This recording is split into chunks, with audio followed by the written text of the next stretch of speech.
একটু বল, তুমি বসবে একটু।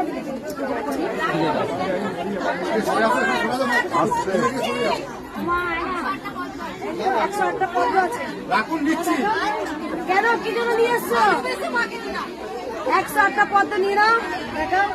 মায়ের জন্য 108টা পদ্ম। পুজো করে এখন না, এখন কিছু করতে পারো। পুজোটা করি তবে সবাই পুজো করে 108টা পদ্ম নিয়ে এসছো আমার জন্য, দিয়ে দাও, ভালো হবে।